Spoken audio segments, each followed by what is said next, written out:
Please welcome Mr. Jonathan Brewer. Hello, can you hear me okay? Yes. Okay, I'm going to try and share my screen here, and we'll just see how that goes.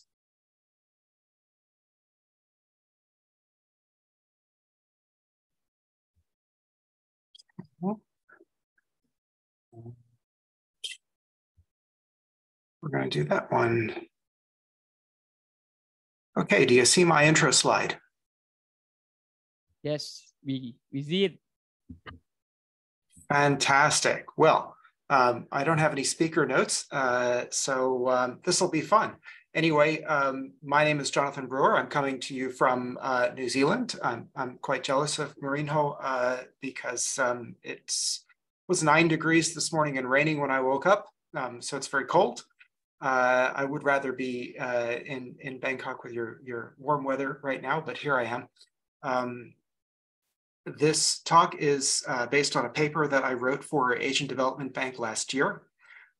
These are my views. They don't necessarily represent the views of the bank, its board of governors, or its member countries, but I hope that they align pretty well. So the last mile is the part of a telecommunications network that connects a user's device to telephony and the internet, or it connects a terminal that provides Wi-Fi for users' devices to the internet. And in developing Asia, the last mile is usually mobile voice and data. Going to talk about meaningful connectivity, which is a framework to evaluate the quality of internet access. It's a concept promoted by the Alliance for Affordable Internet, which is now called GDIP, Global Development Internet. I'm sorry, I've forgotten the acronym. It's a new organization. And the Broadband Commission for Sustainable Development, which is a part of the United Nations. So the concept of meaningful connectivity goes beyond the traditional ideas of universal service and universal access. Universal service being, well, everybody in a country can have access to a telephone line or an internet connection if they can afford to pay for it. And universal access going beyond that and saying, well, everybody should be able to access the internet or a telephone line by going somewhere and using it, even if it may be too expensive for them. There should be some public access. Meaningful connectivity goes beyond that and actually gets into, well, if your connectivity is meaningful, it should be fast enough for you to do things on the internet, like have a Zoom call like this. You should have access to an appropriate device, like a smartphone that has 4G connectivity. You should have enough data. And there are lots of arguments about enough data, and we'll talk about this in another slide. And you should have regular internet access, which means you should be able to access the internet every day. Maybe that's from home, maybe it's from school, maybe it's from work, but access to the internet shouldn't be something that you do once a week or once a month. It should be something you can do every day from where you live or work. Now, affordable broadband, it's a key tenet of meaningful connectivity, and it is the cost, well, one measure is the cost of data relative to 2% of gross national income per capita. That's the kind of the accepted metric. And the Broadband Commission and A4AI have these catchy targets called 1 for 2 or 5 for 2. And I guess the current targets that we're trying to reach now are getting 5 gigabytes of data per person per month for 2% of GNI per capita. That is a measurement that these organizations think should be affordable by everyone. Now, the problem that we have is that once COVID came along and we started to move our lives online, including our schooling and our work and our shopping and our conferences like this, 1 or 5 gigabytes of data a month was no longer enough. Throughout the last hour that I've been participating on this Zoom meeting, actually probably an hour and a half now, I imagine that I've used more than 1 gigabyte of data just on this call. And if you're going into a Google Meet meeting with, say, 6 or more participants, you should expect to be using a gigabyte in 1 hour. And that doesn't work if you've only got 5 gigabytes a month. So how much data is enough? By 2026, Asian mobile user should be around 40 gigabytes of data per month. And this year, 2023, the global average is just crossing 15 to 18 gigabytes a month of data. So quite a lot. I imagine in Thailand, we're probably closer to the Northeast Asia line than the Southeast Asia line. So it would be somewhere more than 20 gigabytes a month of data is average. So the title of the paper is Addressing the Affordability Frontier. And the affordability frontier is the place where people no longer have access to the internet. They no longer have access, meaning it's either unaffordable or unavailable, either because of poverty or because of geographic isolation or because of both. Either they're too far away and there are no networks, or they can't afford it, or some combination of the two. So how do we find out where affordability gaps may exist? Finding the gaps is a critical tool for delivering meaningful connectivity, and it relies on a wide range of people and infrastructure data. And some of that data that we use to identify gaps is population data taken from censuses and surveys, geography data now taken by satellites, surface maps and land cover maps taken from satellite topography missions and photography missions. We have utility information, so maps from the electrical providers and telecoms providers, maps of the road networks, maps of the water networks. Where we can get it, mobile coverage data. Sometimes the carriers will share their mobile coverage data accurately, and sometimes they won't.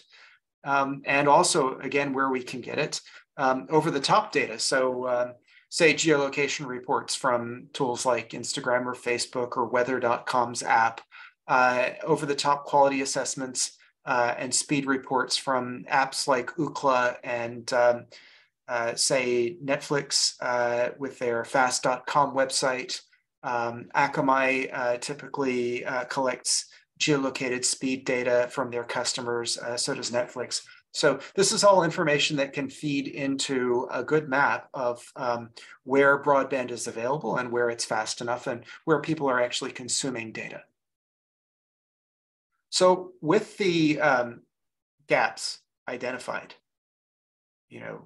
we want to promote meaningful connectivity. We found that there are gaps. We should be able to just choose a technology. We should find a business model that works. We should add some finance, and the problem should be solved. And it's not, because we can do all of these things, and we can still find, well, we're having trouble building networks because there are barriers standing in our way. Some of those barriers, of course, are geography and population density. This chart shows how few people live in rural and remote areas.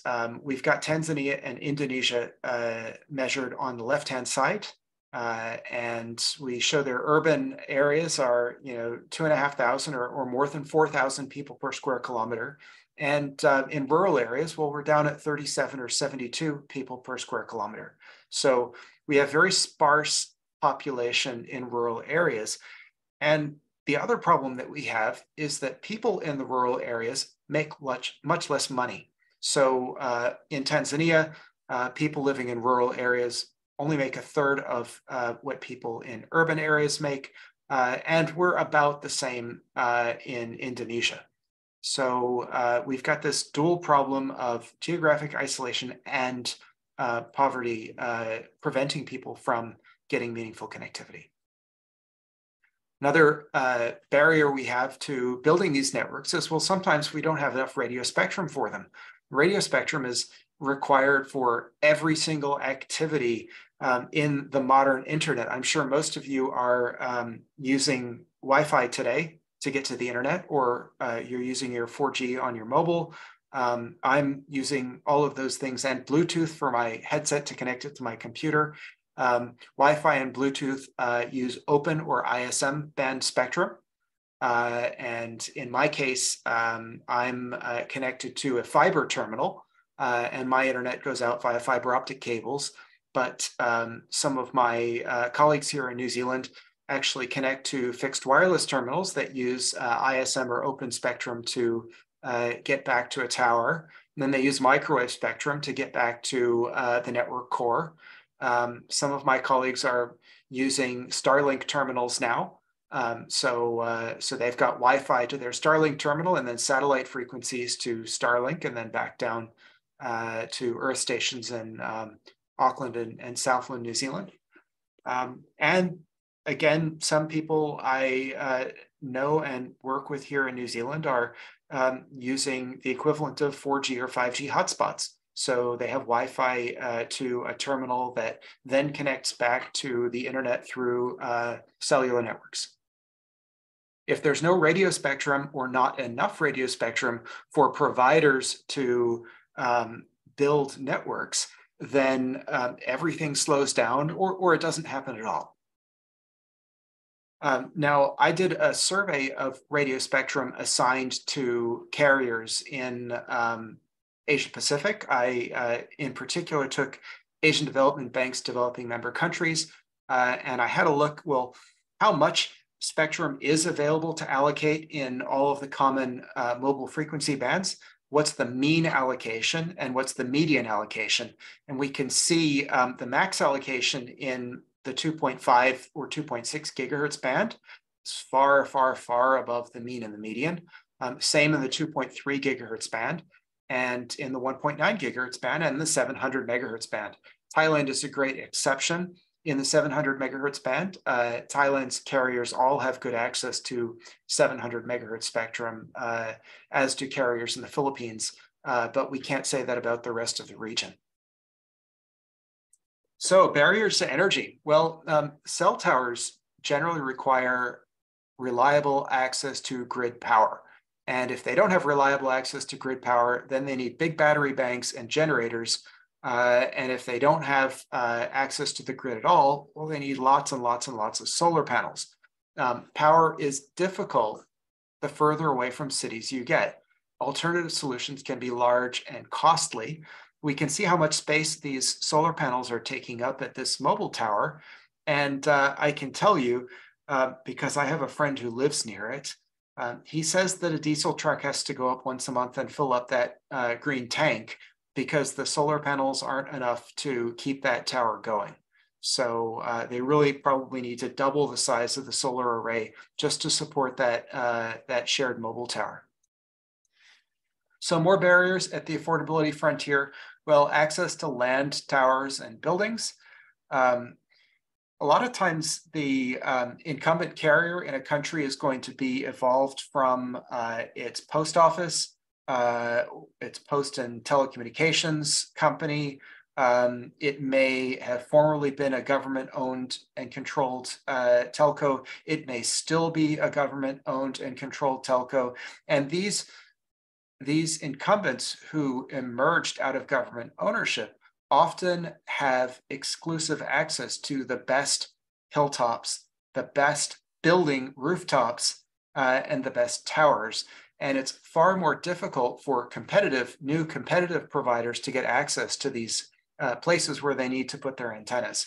Or in the case of building fiber optic cables, maybe the incumbent has the one cable that goes along the railway line, and the railway isn't interested in having another cable provider dig it up. Or the same for the highway or gas pipelines and so on. Now, safety and security of people and property is a very big issue in some parts of our region.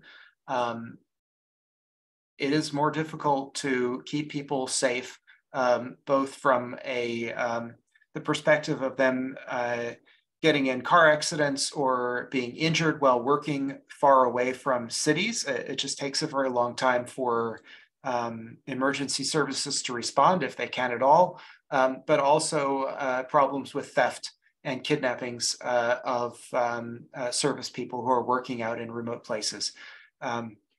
Another issue that we have is the idea of operator licensing.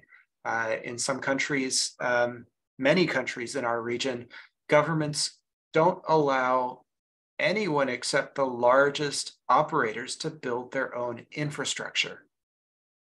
So for example, if you're a community network in Thailand, like TalkNet, you're not allowed to build your own fiber optic cables connecting one village to another. You have to leave that to some big telco who has a license to do that. Now in New Zealand, we don't have those sorts of rules. And we probably have more than 30 companies here that have their own fiber optic networks. Now, finally, access to finance is a barrier. And especially when you get into remote areas where the population density is lower and people have less money to pay for their services, it's much harder for carriers to borrow money to build networks, because the networks that they build in these remote places are going to be far less profitable than networks that are built in urban locations. Okay, talk about some technologies. Fiber and wireless, that's it. We're not going to talk about ADSL or cable modems. I know cable TV modems are still popular in some places in the Philippines. Not too many other places in our region. Maybe they're used in American Samoa and Guam, and Australia, of course. But these are the laggards. The real innovation and the real high speeds are coming from fiber optic, GPON. They're coming from 5G, they're coming from 4G. All right, so GPON, I said GPON, Gigabit Passive Optical Network. And they're called passive networks because you don't need to put any power between the head end, the core of the network, and the subscriber units. And this can be a distance of up to 40 kilometers away. And for every interface on a head end for a GPON network, and we call these OLTs, for every interface, you could have 128 subscribers. So you have one fiber optic cable, one SFP in this GPON going out, and eventually that can get split up a number of times with passive splitters to the point where you have 128 subscribers on the end of that. Now in New Zealand, I think we are probably doing 16 or 32 subscribers, but 64 or 128 subscribers is not unusual. Now these subscribers for each interface in old style GPON are getting 2.5 gigabits per second of downstream traffic and 1.2 gigabits per second of upstream traffic to share. So that's a lot of traffic. It really is. And more recent versions of GPON actually take that rate up to 8 gigabits per second in the downstream. And we have that available as a service to the home in New Zealand now. Imagine 8 gigabits per second in your home. What do you do with all that bandwidth? I don't know. If you'd asked me 10 years ago, what would I do with a gigabit at home? I would have said, I don't know. But I use my gigabit connection here at home every day. And I know that if I went to a lower speed, I'd be pretty sad because I like how fast things work. Anyway, that's GPON. GPON is very, very common. Walk outside, look around Bangkok, you'll probably see cables. I know the government is trying to bury most of them, but you'll probably still see a few cables hanging from the poles that are part of GPON networks. Now, another technology we have here is mobile networks. And the problem that you have with mobile networks is a typical tower that belongs to one carrier needs 3,000 daily users in a 25 square kilometer area in order to make a profit. And as you get out into remote areas, it becomes harder and harder for any single carrier to get 3,000 daily users in such a small, relatively small area. So ideas like sharing towers, that helps. Wholesale roaming agreements help. But the newest and most innovative technology is called RAN sharing. And we see this happening in Chile and Peru. We see this happening in New Zealand, a little bit happening in Japan. RAN sharing is using a single antenna and a single eNode B, a single radio transmitter, and sharing it between multiple operators. The multiple operators all use their own mobile network cores, and users of these networks, they don't actually know that they're connected to shared infrastructure. It looks to a user like they're natively connected to their operator's network. So RAN sharing is a very, very efficient way of building coverage for rural and remote infrastructure where you can still afford to have a big mobile network. Now, where you can't afford to have a big mobile network, maybe you're not talking about having 3,000 users, but you're talking about having like 300 users. You can go down to a technology called LTE small cells. Now, these mobile RAN sharing arrangements, they usually take 3 to 5 kilowatts of electricity to run a single tower. You can run an LTE small cell for 100 or 200 watts of electricity. And there are micro cell arrangements that are down in the 50 to 70 watt range. LTE small cells typically cover small areas outdoors, maybe 2 kilometer cell radius, not like 10 or 20. And they can be for outdoor only coverage, or they can be for indoor outdoor in a very small area. Another use of LTE technology at the affordability frontier is using LTE as fixed wireless. So this means you may have a tower that's used by people for mobile connectivity, but you're also letting people put antennas on their rooftops and connect to that tower so that they can have fixed broadband out of that LTE tower. 30 kilometers is a very typical reach for LTE fixed wireless, but in Australia, Telstra has adjusted their towers so that LTE will work up to 200 kilometers away from a tower. Now, I helped one company extend their LTE in Australia out to about 45 kilometers from a tower, and that still works just fine. So I'm not surprised that Telstra has been able to make it go all the way out to 200. So final technology here for LTE is this idea of community LTE.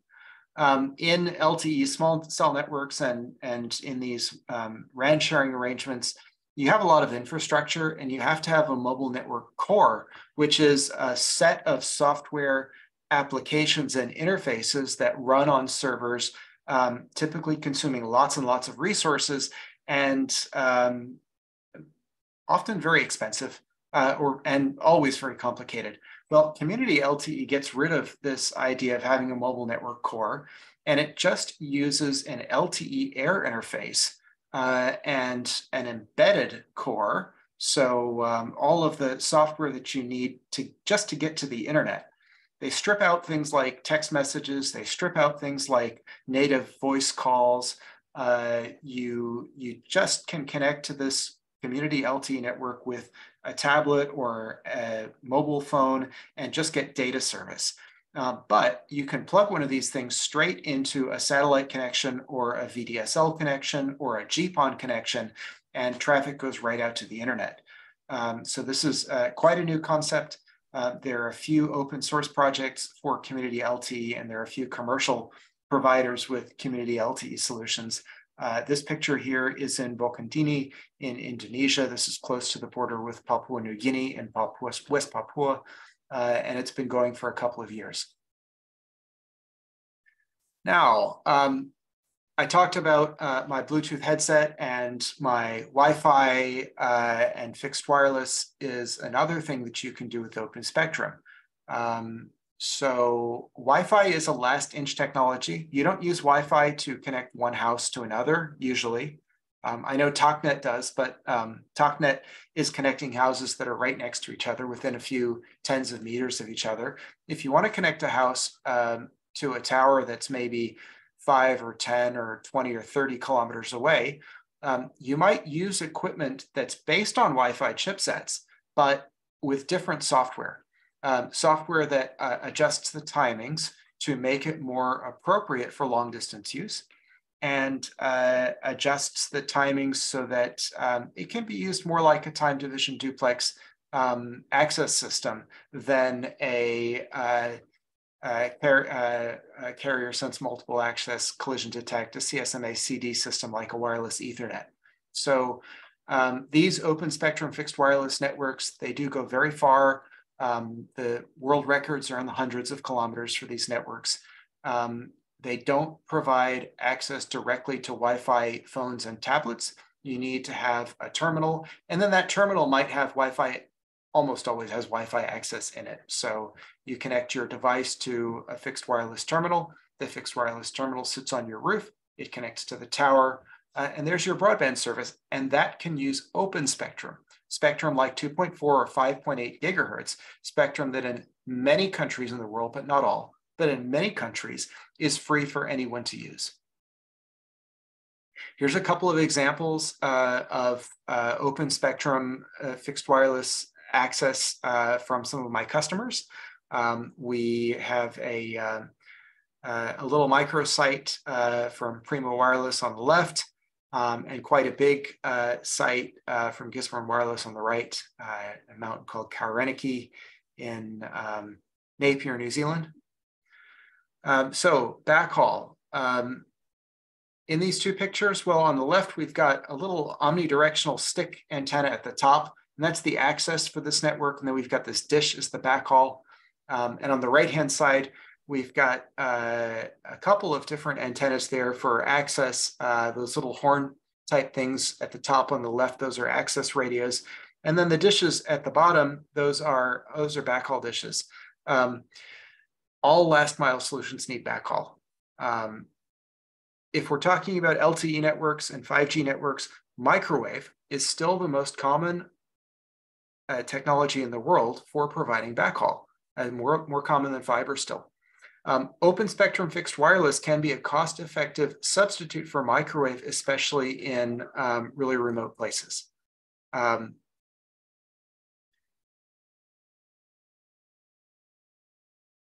Sorry. And GPON can be a good option where you can hang cables. And LEO satellite networks are another emerging option for backhaul. Got a couple of examples here of backhaul. We've got a Starlink terminal backhauling a wireless access site on the left, and we've got some microwave backhauling on the right.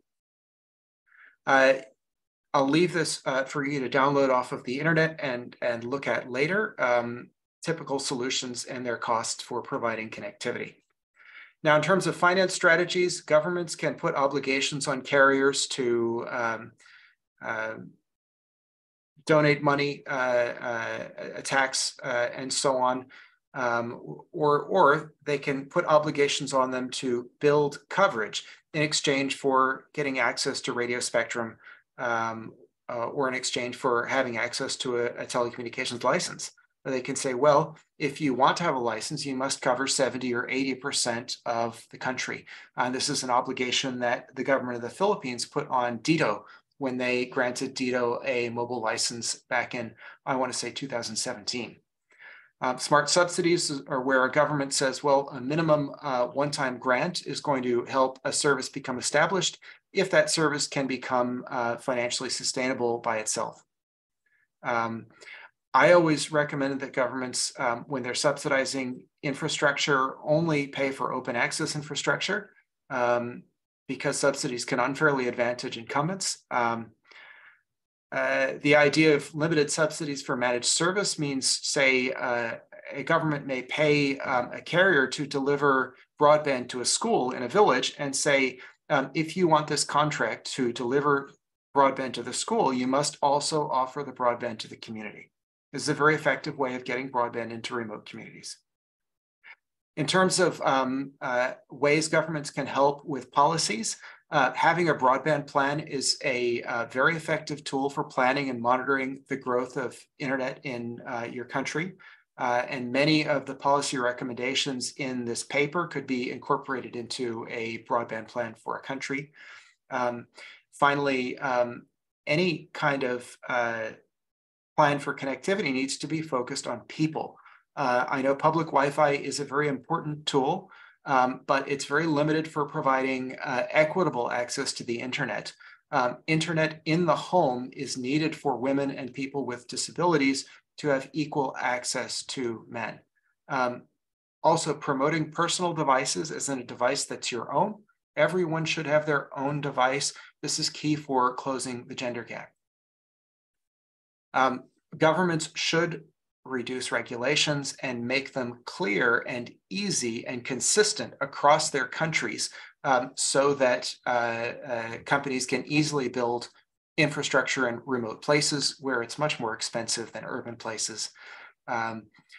Consultation and permitting should require officials to cooperate. Sometimes you might ask an official for permission to do something and they might just not respond because they don't want to or they're looking for some encouragement.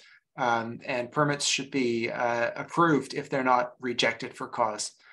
Co-deployment, that's allowing power lines to be used for fiber optic or allowing railway corridors for being used for fiber optic. This should be promoted.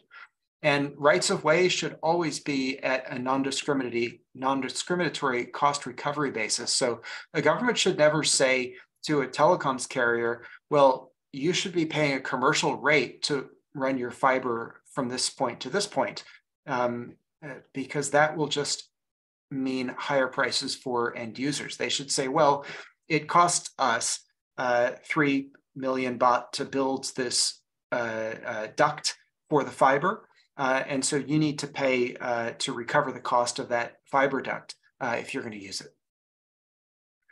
Radio spectrum, I talked about ISM band spectrum. Radio spectrum roadmaps can help identify and allocate spectrum. Governments should make spectrum available for services that are benefiting society. I mentioned before the Thai government has been great with granting 700 megahertz access to its carriers. That should happen all around the region. Spectrum should be priced to balance the benefits of the spectrum to the country and revenue that a country may get for selling access to that spectrum. I believe ISM open spectrum should be harmonized across all markets so that the same rules apply in Malaysia and Thailand and Philippines and Australia and New Zealand. I definitely believe that governments should be open and transparent with the radio spectrum licenses they've assigned by creating a register and sharing that register in public that says, well, this is who we've given our spectrum to. The paper itself is pretty significant. It's about 70 pages. There's a lot of information on technology and there's a lot of information on policy. If you scan the QR code, you'll get a link to that paper. And if you have any questions, then please follow up with me direct because I don't know if we have any time to take many questions now. All right, thank you so much for your attention.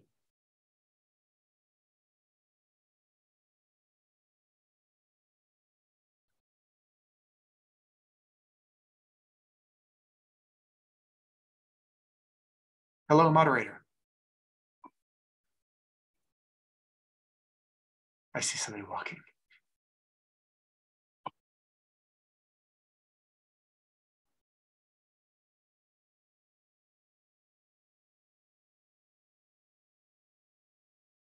Okay. Yes.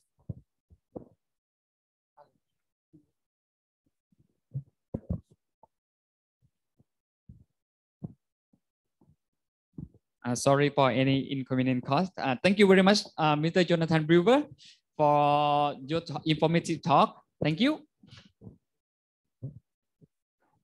Okay, so I hope everyone enjoy our session throughout this morning. And we finally come to the last session before having the session.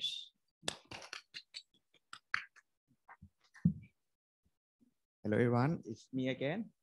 So I'm Nan from BKNIX. So like I mentioned in the personal session that we have opened the asset program for the remote peering since the Professor Mariho has also mentioned about the benefit of the remote peering today. Since BKNIX, we are the neutral internet exchange point and we also promote not only the big ISP, and we also focusing for the small and also remote ISP. That's come up with the idea of the talk today. So to connect the last mile ISP, that is the ISP in the remote area that they use only the last mile connection to connect to the internet. As today, we provide the convenient solution for them to connect to the exchange. So let we find our story, and today we start for BKNIX ourselves and local and remote peering, and also the challenge that they face when they would like to connect to the IX from the remote location, and also our design and solution to overcome this challenge, and also the case study that we have been deployed on the real network, that is community network, darknet as example, and so the conclusion. So I think everyone know BKNIX well, and however, BKNIX is a Bangkok Neutral International Point. We operate the neutral exchange point since 2015, and we are, one thing that I forgot to mention is that we are the non-profit organization under the foundation. That's why we are neutral. We are private organization, and right now we have up to 50 S number, not only the ODT CDN from global, but we most focusedly on the local ISP, and not only big, and also the small one too. So let's start with the traditional peering. So traditional peering, or as known as the local one, is the original concept of the peering in the past. When the network operator like to set up the peering, they just find the common facility to put the router in the same facility, and then they put the share switch, and then the operator connect to the same switch. That is the most simple solution and more affordable. That is the traditional way that they peering the traffic between operator in the past. And again, when for the remote peering is in the other hand is where the router is not doesn't need to be in the same facility. So the peering router can be on the remote location, which can have the different level of remote location. Like remote router can be another data center in the same city, or maybe in the different city, and or maybe the router maybe reside on the remote location like other region or other continents. So to connect from the remote location, the one thing that they need is the connection, right? They need whether they dedicate connection using the transport network, or it can be implemented by the VPN solution. That is the need for peering from the remote location. So the challenge that we have seen from our member when we working with the small ISP is, for example, the public infrastructure is a factor one, that some of that area they may not have the readiness of the infrastructure, like the underground or road or electrical system, that why they cannot set up and IP infrastructure over there. The second one is the cost of the local loop, which it can be break down into different factor. The one is the transmission equipment. So when the transmission equipment is expensive, the cost of local loop will be higher too. And also the accessing to the data center and building, and also land, when you want to lay the cable over this kind of infrastructure, you may have to pay for the fee. And the one thing that is quite important is that the cable, some of the remote area they don't have much cable to that point. Some of the remote network, they have just only one or two cable, and they have to share this cable from different user. So, and the one important thing is about the distance of the IX facility, since we cannot as the IX operator, we cannot put the IX in the on every city closer to the user. We some of country, they may have the exchange on the major city or major location. So when the remote network like to connect to the IX, they have to consider the distance between the network to IX facility also. So when we get the challenge of this that we have, so we try to find the goal and solution to try to overcome this challenge. So the one thing that quite important is the solution should be cost effective, because some the remote area they may don't have the budget to much to pay for the remote location, remote link cost, and also resource sharing, since we would like them to utilize the existing link for multiple purpose. So we try to use more resource efficiently. And the second one is the seamless integration, since the connection is from remote. So we would like to make this peering as seem like they directly connect to the IX with. That is the idea that they would like to have the same experience as they connecting directly, and also performance and reliability. So since even they are from remote, we would like them to get the performance and also the bandwidth and throughput like they connecting directly.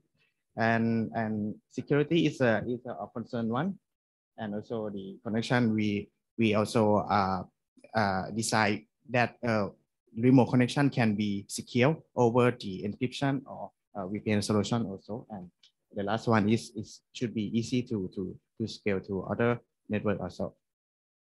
So let's talk to the different VPN technology to make the secure connection from remote location to an IX. So let's start from the first one. The first one is the IPsec. IPsec is stand for IP security, and IPsec is basically they provide a secure communication between two peer over the IP network, and it's comprised of two main components. The first one is AH or authentication header. The second one is ISP, which can be used differently, and they provide two modes, transport and some another mode.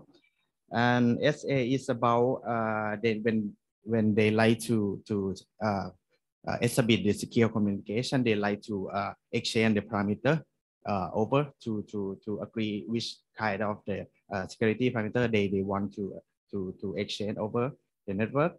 And IPsec also support the NAT's net traversal, because most of the network on the ISP they may be behind the net. So we would like to ensure that IPsec can go through the net box, because IPsec is work on layer 3, so it has to make sure that it can pass through the net network. Another one is the OpenVPN. OpenVPN is not work directly on the layer 3. Is open source VPN protocol which work on TCP and UDP, which is the higher layer than of layer 3 is operate on layer 4 or 5. And yeah, UDP is much faster because it's lower overhead, and they use SSL or TLS for secure the communication. And the good thing of VPN is that they is quite most well known and most support for most of device. So that's why we pick OpenVPN as a choice for the secure communication also. So the next one and the last one that we try to implement is the WireGuard. WireGuard is like the most modern VPN protocol nowadays, and I think this is quite more and more popular. The good thing of WiFi is that they can operate in kernel level, so that means that they can provide the more good throughput than the other protocol that provide in the user mode. Since WiFi they work on only on UDP, they cannot work on TCP, and the performance is quite very good, which I will show you on the result that we have tried. So since we have specified which protocol that we would like to implement, so we set up our internal test bed to ensure that our solution will work. We work over the network or any network. So we simply set up two routers. The first one on the left is they reside in the AX side, and another one is for the router on the remote side, and then we connect two of these router over the LAN network to we pretending this LAN network to be the internet in our lab, and try to set up different VPN protocol over this LAN, over this network.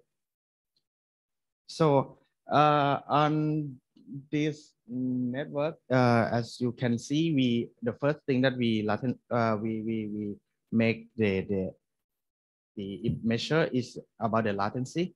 You can see that the raw result is like when we do the raw measurement without passing any VPN protocol, and we try to different packet size to see that if we put the packet size, increasing more packet size affect the latency of the network too, and the results show that the latency is increasing a little bit, and is not as significant as the packet size grown. And the most latency that we most increasing is about the OpenVPN, is because I think that the internal design of the VPN is quite have a lot of line of code, so they may have more the latency in our measurement too. For the throughput, because we would like to ensure that the solution that we have designed, what is the bound, the upper bound and lower bound for our solution, to ensure that which capacity that we can serve to the member. From the raw performance, it can hit 10 gigabit per second, and for over VPN, IPsec is dropped to 1.89 gigabit per second, and for OpenVPN is much lower to not reach the gigabit. And yeah, Wi-Fi is outperform is to 2.11, and as you can see, is Wi-Fi is outperform than any protocol. So let's look for the community network that which actual network that we see. So give you a review of community network. Community network is quite a decentralized network and owned by the communities, so they can build their own network, can using wire or wireless network. And the important thing is this network, the local chip of the network is owned by the local. They can operate the network by themselves, and we would like to promote this network to connect to the IX outer network also. And we quite face the challenge for the community network to connect to the internet, since the challenge that I have mentioned, like the readiness and also the link to the remote area also. And we believe that they have the potential to connect and peer with the other in the internet. So how the community network connect to the internet? So since they set up the local infrastructure on the right side, and they need the gateway to connect to the outside. So yes, they need the link to the ISP. ISP is the key role to connect them to the internet. So they can have like multiple ISP to improve their reliability for their network. And how to connect the community network to the IX. So to apply our solution in this picture. So the remote network like to connect the remote connection to the existing connection through the ISP. Yes, and remote connection can be encrypted and protected by the VPN. And then they set up the protocol like BGP to speak with the other BGP speaker in the exchange. So they can pair with both V4 and V6. Even the underlying cluster is only V4. So because the tunneling network can be both transfer both IPv4 and IPv6 too. So the traffic flow can be shared different ISPs. So that means they do not need the big bandwidth for only one ISP. They can have multiple ISP and they can create multiple VPN channel to steer and to sharing the traffic over multiple ISP. Okay. For the test basis, we the first network that we took is a community network in Mesot. Is called, like John mentioned, the Darknet. Darknet originally operate in Mesot area, is quite near the border. And the second location is in the research network, is called ISPs Academy Center. Is the location that we make the test, and the distance from Tak to the Bangkok is about 450 kilometers away. Yes, we provide the apply the solution like I have mentioned before. And yeah, the average routing time is about 11 milliseconds, which when we apply over the VPN is slightly at overhead of the latency. Yeah, but it's quite the same as we test on the lab too.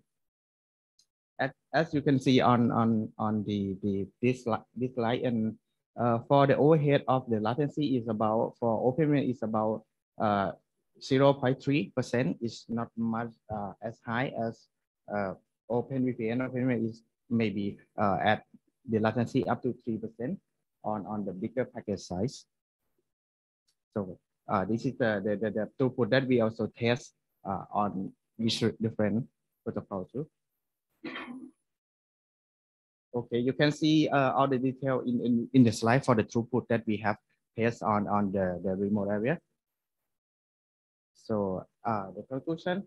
So we have tested that this solution is work on the community network is quite.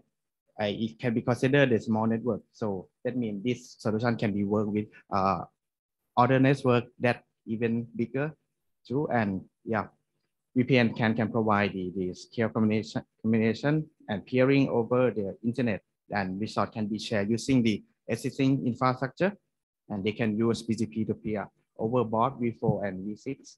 Yes, and for the next, we can apply more tunneling protocol and to support more network in the future also. If anyone like to try this kind of solution, please let us know. We can.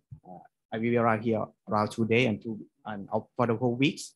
So let's have more discussion. And thank you for presentation today. Thank you. Thank you, Kun Kittinan, for your